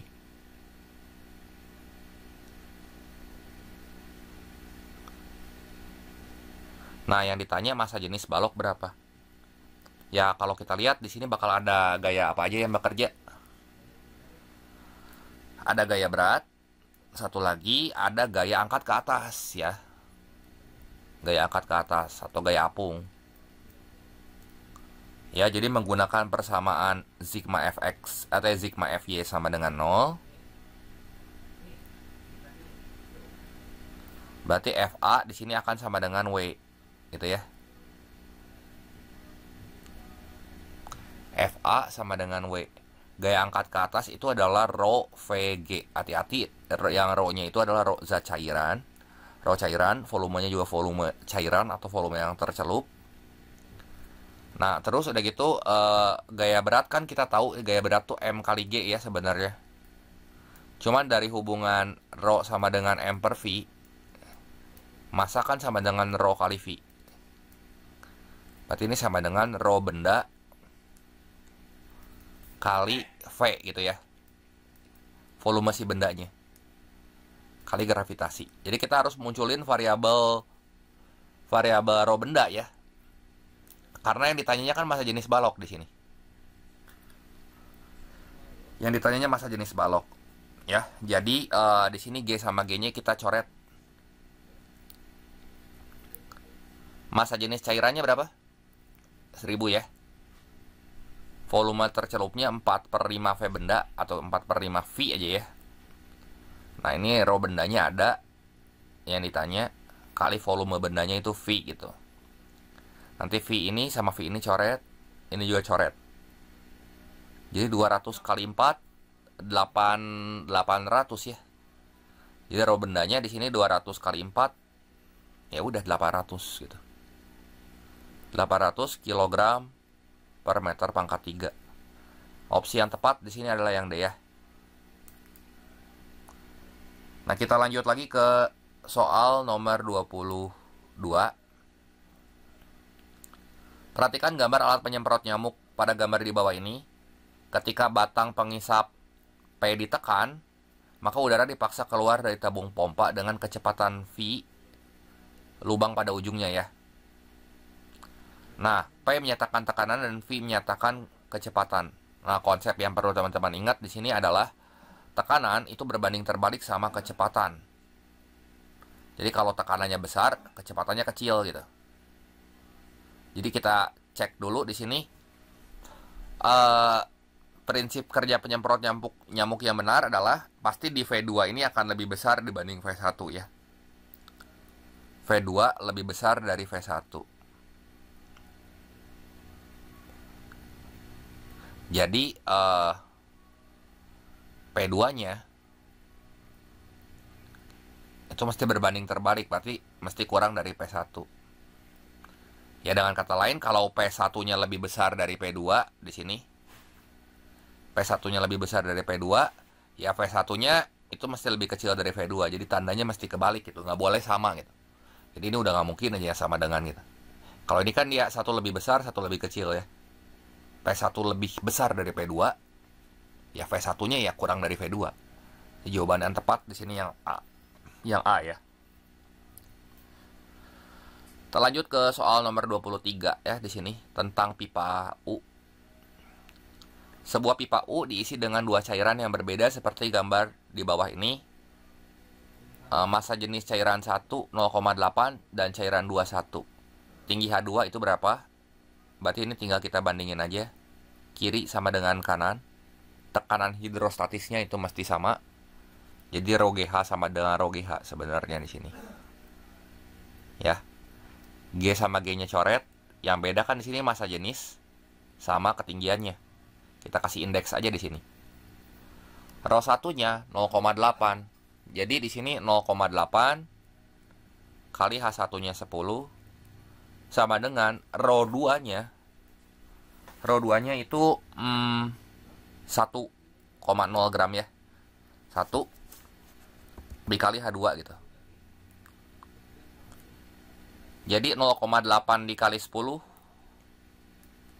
ini 8. 8 sama dengan 1 H2. Ya. Jadi H2-nya di sini kita kalau hitung dapat hasilnya 8 cm. Ya. Sama dengan 8 cm. Jadi H2-nya opsi yang tepat di sini adalah yang B ya. Terus soal nomor 24. Nah, ini tentang teori kinetik gas. Kelihatannya tentang teori kinetik gas. Yang ditanya adalah banyaknya atom argon. Ya, berarti kita daftarin dulu aja apa yang dikasih tahu ya. Sini ada tiap nemu angka ya pasti jadi variabel gitu. 3 liter gas argon. 3 liter berarti volumenya tuh. Volumenya 3 kali 10 pangkat min 3 meter pangkat 3. Bersuhu 27 derajat Celcius. Berarti kalau suhu itu variabelnya variabel T. T-nya 27 tambah 273 ya 300 Kelvin. Terus tekanannya 10 pangkat 5. Sini ya. P-nya 10 pangkat 5. 10 pangkat 5 Pascal. Terus R-nya di sini 8,314 Joule per mol Kelvin.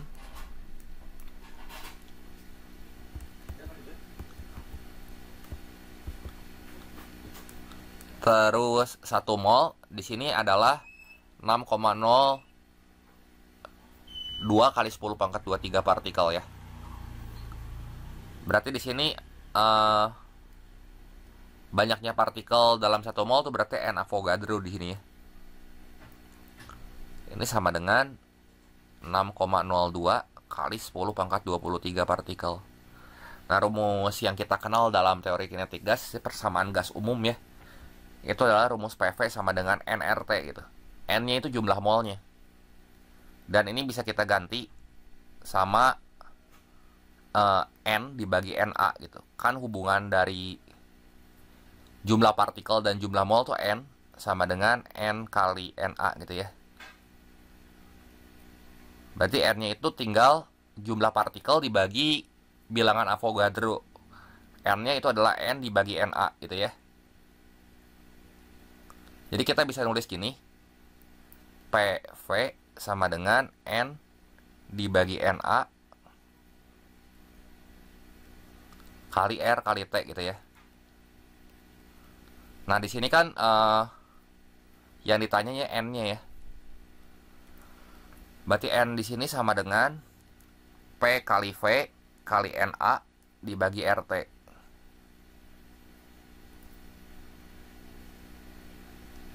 Nah, ini kan ngitungnya lumayan ribet ya, angkanya koma-koma. Apalagi nanti kalau TK Asti nggak boleh pakai kalkulator, jadi kita ambil angka pentingnya aja ya. Jadi coba N-nya sama dengan P-nya itu 3 kali 10 pangkat min 3. Sorry, itu V-nya ya. Baru P-nya ini kita tulis ulang. 1 kali 10 pangkat 5. Ininya 6,02 kali 10 pangkat 23 gitu ya. Dibagi R-nya tuh 8,314 kali T-nya 300 tuh 3 kali 10 pangkat 2. Ambil angka pentingnya aja. Angka pentingnya mana yang ini nih? 3, 1, 6, 8, 3 ya. Nanti kan 3 sama 3 tuh kecoret, yang atas sama yang bawah. Ya, jadi kalau kita taksir kurang lebih berapa nih? 3 kali 1 kali 6 per 8 sama 3. Coret, coret. 6 bagi 8 tuh ya sekitar 0,75 ya. 3 per 4. Ya, berarti yang dekat-dekat sama ini 0,7 sekian gitu ya. Ini pasti jawabannya 0,72 kali 10 pangkat 23 partikel. Jadi kita nggak usah pusing-pusing sama pangkat-pangkatnya ya. Ya, kalau dicoba juga hasilnya pasti segitu. Oke, kita lanjut ke soal nomor 25. Ini tentang termodinamika. Nah, di sini ada cara cepatnya. Kalau hukum termodinamika kedua atau siklus Carnot, khusus soal siklus Carnot ya. Nah, jadi teman-teman perhatikan matriks keserbandingan berikut nih. Cara gampangnya tuh gini. Pokoknya kalau misalnya Q1 itu adalah kalori yang diserap. Kalau Q2 itu adalah kalori yang dibuang atau dilepas. Nah, nanti keserbandingan berikut berlaku nih. Nah, ini kalau Q1, kalori yang diserap, ini akan sebanding sama T1. Kalori yang dilepas sebanding sama T2. Terus kalau Q1 kurang Q2, itu sama dengan W ya. Ini kita tulis segini aja. Ini W. W itu sama aja kayak Q1 kurang Q2. Nah, gini aja lah saya tulisnya ya. Sorry.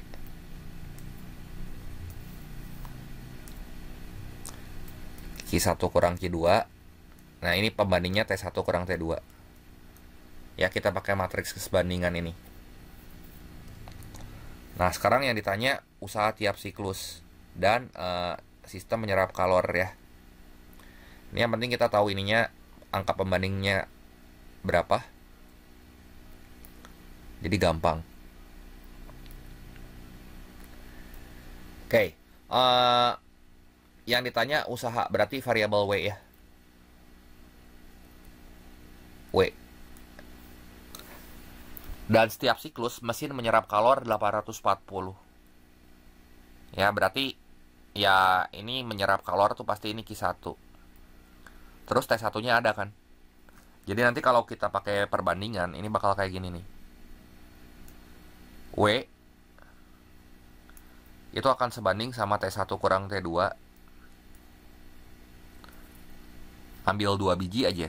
Yang dibandingkan kan di sini W sama Q1 gitu. T1 sama T2. Satu lagi itu Q1 ya. Q1 ini akan sebanding sama T1 gitu. Nanti tinggal kita cross multiply aja kali silang buat tentuin nilai W-nya. Ya, jadi kita isi tabel ini. Jadi W dibagi Q-nya ini Q1 teman-teman, lupa ditulis indeks satunya. Jadi W T1 kurang T2 berapa tuh? T1 kurang T2 berarti 600 dikurangi 250. 350 ya. 350. Terus T1-nya itu 600. Ini Q1-nya. Nah, yang ditanyanya W-nya kan. Berarti W itu tinggal kita kali silang. Unsur yang saling diagonal ini kita kaliin. Oh, Q1-nya udah tahu tadi. Sorry, ini Q1-nya menyerap kalor 840 Joule. Jadi W-nya tinggal kita kali silang. Ini 840 kali 350 bagi 600 ya. Nah, berarti ini bisa kita coret deh. 0 sama 0-nya. 0 ini, 0 ini. Ini juga coret ya. Ini 84 dibagi 6, ini 14. 14 kali 35 ya. 350 tambah 140, berarti W-nya 490 Joule ya. Nah, ini tinggal kali silang. Kalau perbandingan ini sih kali silang aja gampang. Ini kali ini bagi ini. Jadi jawaban yang tepat di sini adalah yang D ya. Nah, kita cek lagi soal 26. Nah, Nah, ini gas ideal dalam ruang tertutup punya suhu dan tekanan awal masing-masing 27 derajat Celcius dan 2 atm. Dipanaskan sampai suhu 227 derajat dan tekanannya jadi 3 atm. Yang ditanya perbandingan antara volume awal dan akhir. Ini soal tentang persamaan gas ideal. Jadi rumus yang dipakai nanti PV per T sama dengan PV per T gitu. Ya. Jadi P1 V1 per T1 sama dengan P2 V2 per T2. Nah, yang pertama dulu, gas ideal dalam ruang tertutup mempunyai tekanan awal, suhu dan tekanan awal ini 27 derajat Celcius dan 2 atm. Berarti T1-nya itu nanti kita tambahin sama 273 tuh. Jadi 27 tambah 273 ini 300 Kelvin. Kemudian tekanannya 2 ya. Ini V1 sama dengan yang ini sekarang suhunya 227, tekanannya 3 atm. Jadi 227 tambah 273 itu jadi berapa tuh ya? Jadi 500 ya. Kan 227 kita tambah 273. Ya nggak? Nah, ini 3 kali V2. Yang ditanya perbandingan volume awal dan volume akhir V1 banding V2 ya. Ini coret nih, nolnya 2. Berarti V1 banding V2.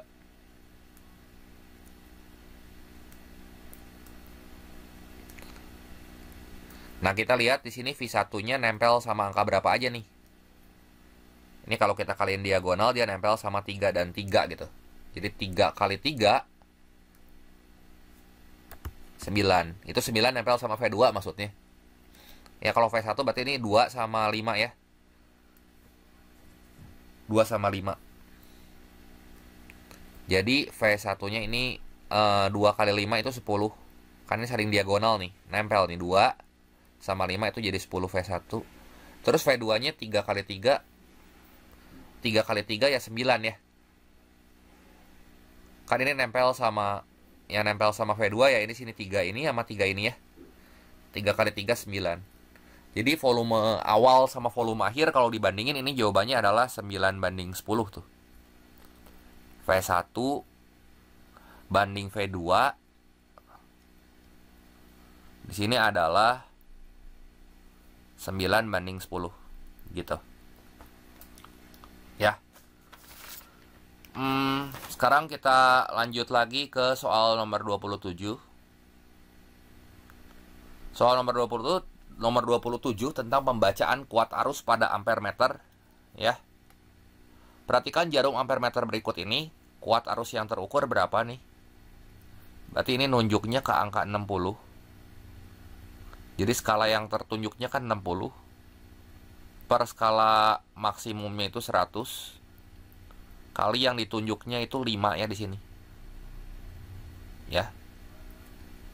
Jadi 60 kali 5 300 dibagi 100 ya. 300 dibagi 100 3 ampere ya.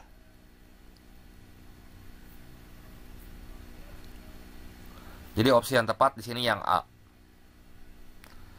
Kita lanjut ke soal nomor 28. Soal nomor 28 ini tentang rangkaian listrik ya. Kita diminta buat ngecek pernyataan mana aja yang benar. Oke ya, di sini kita punya rangkaian listrik. Ini mungkin kita gambar ulang aja ya. Ini kayak gini. Terus maaf.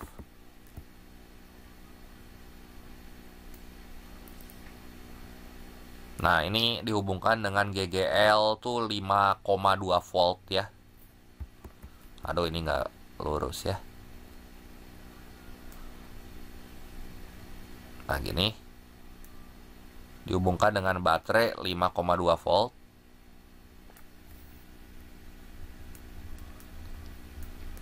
Terus ini ada hambatan. Di sini ada 4 ohm. Di sini ada 6 ohm. Ini 4, R-nya sama dengan 4 ya. Ini R1, ini R2 sama dengan 6 ohm. Berarti kalau hambatannya paralel, cara gampangnya buat cari hambatan pengganti paralel kalau cuma 2 tinggal kali bagi jumlah aja gitu ya. Berarti di sini R paralelnya tuh tinggal kali bagi jumlah. Kali bagi jumlah. Jadi 4 kali 6 dibagi 4 tambah 6. 24 bagi 10 ya 2,4 ya. Nah, 2,4 terus di sini ada lagi 8 R3-nya ya. 8 ohm. Berarti R totalnya di sini adalah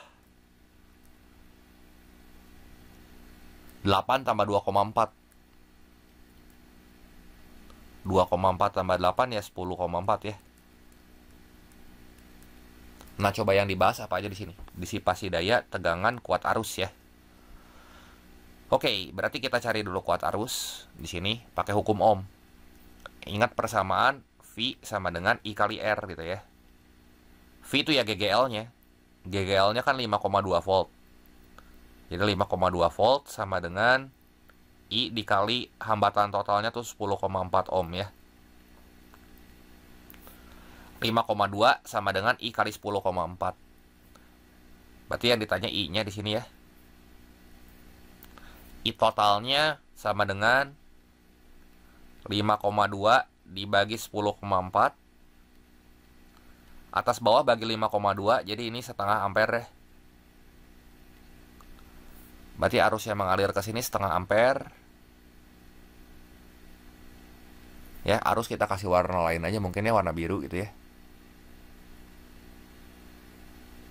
Nah, ini setengah ampere gitu ya. Nah, kalau rangkaian seri arusnya itu sama. Berarti di sini I-nya, I3-nya setengah ampere nih. Yang masuk ke sini juga setengah ampere. Ya, ini I-nya setengah ampere.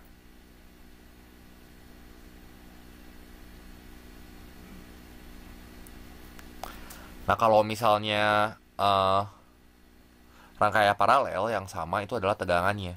Kalau seri yang sama ya kuat arusnya gitu. Nah, sekarang kita cari tegangan masing-masing ya. Kalau paralel tuh tegangan tinggal I kali R aja di situ. Nanti V-nya sama.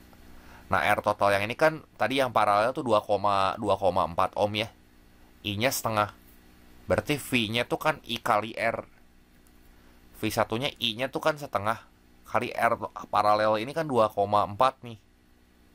Setengah kali 2,4 1,2 volt ya. Ini langsung aja lah kita tulis ini 1,2 volt gitu. Jadi ini V-nya sama. Ini 1,2 volt. Berarti V2-nya juga sama karena paralel gitu. Kalau V3 ya I kali R aja, setengah kali 8 ya 4 ohm gitu. 4 volt gitu. Nah, sekarang kalau mau cari I tadi kan tinggal V bagi R. Berarti kalau I itu I masing-masing nih ya, masing-masing hambatan. Itu V bagi R 1,2 dibagi 4 itu 0,3 ampere. Di sini nih I2-nya 1,2 bagi 6 1/5 ya itu 0,2 ampere. Nah, gini. Sekarang disipasi daya pada R3. Katanya P3 dua kali disipasi daya pada R1. Nah, kita coba cari P3 ya. P3 rumus daya itu V kuadrat bagi R.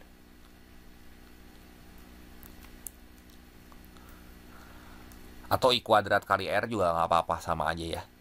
Jadi V3 kuadratnya ini kan 4 kali 4 dibagi 8. Ini 2 watt. Nah, kalau pada R1 berarti P1-nya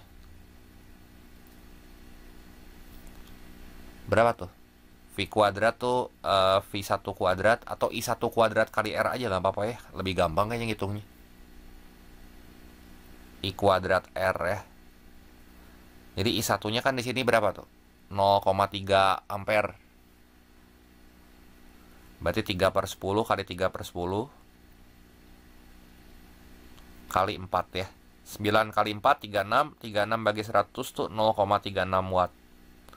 Ya kelihatannya ini nggak dua kalinya P1 ya. Daya disipasinya ini kan 2 watt. Ya ini 0,36 watt. Ya bukan dua kali dari disipasi R1 nih. Jadi pernyataan 1 salah. Ini buat cek opsi 1 ya.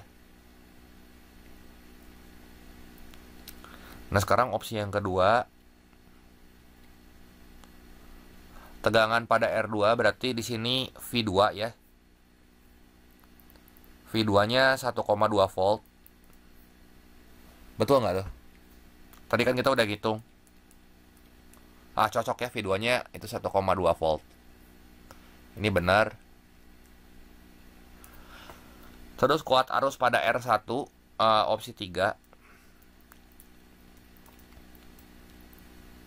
Pada R1 berarti di sini I-nya ya. Udah ada nih kan buat I1 tuh. R1-nya 4, V1-nya 1,2, I1-nya 0,3. Berarti di sini I1-nya 0,3 ampere. Cocok nggak? Cocok juga ya. Jadi ini bener. Opsi yang tepat sini 2 dan 3 ya. Yang E berarti. Kita lanjut lagi ke soal berikutnya ya, nomor 29. Nah, ini ada dua muatan sejenis, katanya ada Q1 sama Q2. Ya, Q1-nya 4 kali Q2. Sini Q1 sama dengan 4 kali Q2.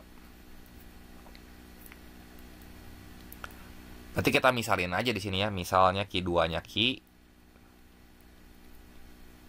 Ya, Q1-nya 4 Q gitu. Nah, ini muatannya sejenis. Ya, terpisah sejauh 9 cm ya. Anggaplah ini Q1 yang besar tuh, 4 Q yang ini. Terus di sini ini Q2. Kayak gini ya. Nah, ini titik hubungnya. Ini Q1. Ya, Q1 tuh yang 4 Q. Ini Q2-nya di sini yang Q ya. Terpisah pada jarak 9 cm. Tentukan letak sebuah titik di antara kedua muatan dan pada garis hubungnya sedemikian sehingga resultan kuat medan listrik di titik itu 0 ya. Nah, berarti ya coba kita lihat di antara, karena yang ditanya di antara ya, berarti di sini. Kita bisa ambil di sini aja. Ini mesti deket ke yang kecil tapi jauh sama yang besar supaya balance gitu. Jadi di sini oleh yang besar tuh E1, oleh yang kecil tuh ini E2 gitu.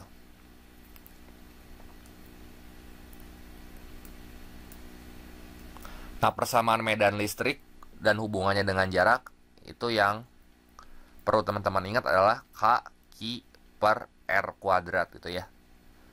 Nah, ini jaraknya kan kita nggak tahu berapa nih ke titik hubung. Di titik yang kuat medan listriknya 0. Tapi dikasih tahu jarak pisahnya. Jarak pisahnya tuh dari sini ke sini itu 9 cm ya. Berarti di sini tuh X. Ini jaraknya X gitu ya. Berarti ke sini ya selisihnya 9 kurang X. Dengan kata lain nanti E1 mesti sama dengan E2 gitu. E1 sama dengan E2. K sama K-nya nanti kecoret tuh kiri kanan ya. Jadi ini kita bisa tulisnya kayak gini nanti. K kali Q1-nya itu adalah 4 Q. Ya, jaraknya ke titik hubung kalau Q1 ya di sini kan X ya. Berarti per X kuadrat sama dengan K dikali Q dibagi ini jaraknya ke titik hubung tuh yang ini ya. 9 kurang X ya, berarti 9 kurang X aja dikuadratin. Nanti K sama K-nya kita coret, Q sama Q-nya juga kita coret ya. Terus kita akarin kiri kanan.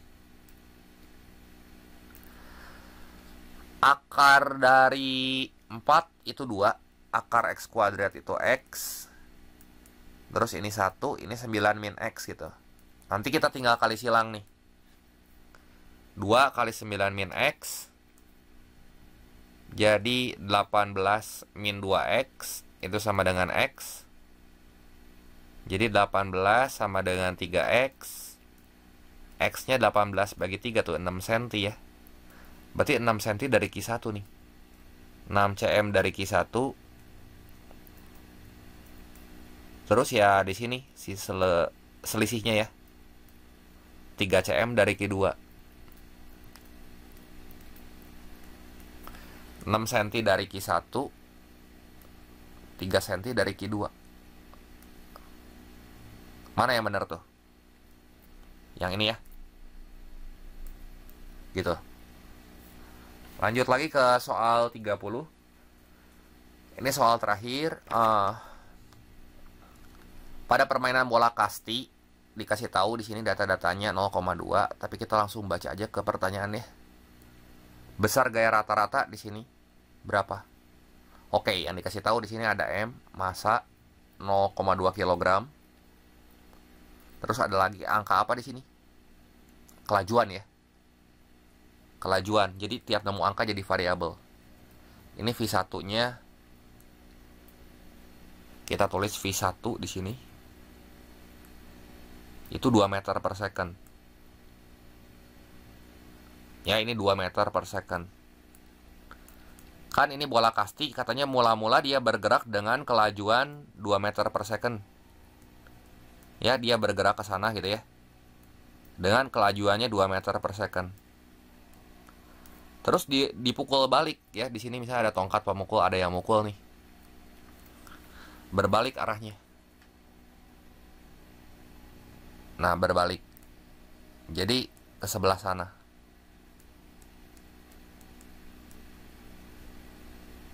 Nah, kita ambil arah ke kanan positif aja gitu ya. Nah, ini V-nya jadi negatif 6 gitu ya. Karena dia ke sebelah berlawanan arah. Setelah dipukul oleh tongkat pemukul ya. Misalnya ini ada pemukul gitu ya.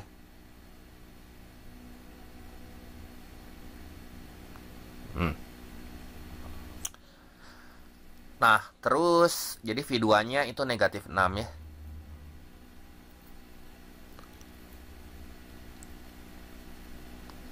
Bila kontak antara pemukul berlangsung 0,01 second, berarti T-nya ini 1/100 detik gitu ya.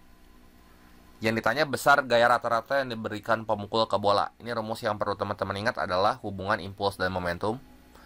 F kali delta T itu sama dengan M kali V2 kurang V1 ya. Ya, ini V2 kurang V1.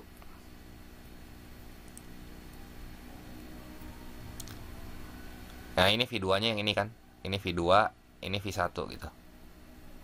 Kan impuls sama dengan perubahan momentum. Sebenarnya rumus ini dari I sama dengan delta P gitu ya. I sama dengan delta P. Nah, yang ditanyakan di sini gaya kontaknya tuh. Berarti F di sini akan sama dengan M kali V2 kurangin V1 dibagi delta T gitu. Ya, kita masukin aja kan M V2 V1 sama delta T-nya udah ada semua tuh ya. Jadi berapa tuh nilai F-nya? Kita masukin satu-satu ya. Masanya itu 0,2 kg. Berarti 0,2 tuh ya 1/5 gitu ya. Ayo udah kita tulis aja 0,2 deh. V2-nya negatif 6, negatif 2 dibagi 1/100. Jadi 0,2 yang ini minus 8 ya. 0,2 kali 8 tuh 1,6.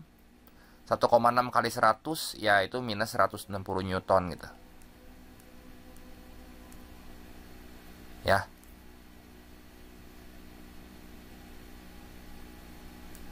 Jadi jawaban yang tepat di sini adalah yang C ya. Minus itu hanya arahnya aja, artinya impulsnya kan ke arah sebaliknya gitu, melawan arah gerak. si bola mula-mula. Kayak demikian aja pembahasan kali ini mengenai tryout TKA Fisika yang disusun oleh Proses Inten. Semoga video ini bermanfaat. Sukses terus untuk TKA-nya buat teman-teman semua. Jangan lupa like, share, dan subscribe. Nantikan video saya yang berikutnya. Terima kasih sudah menonton.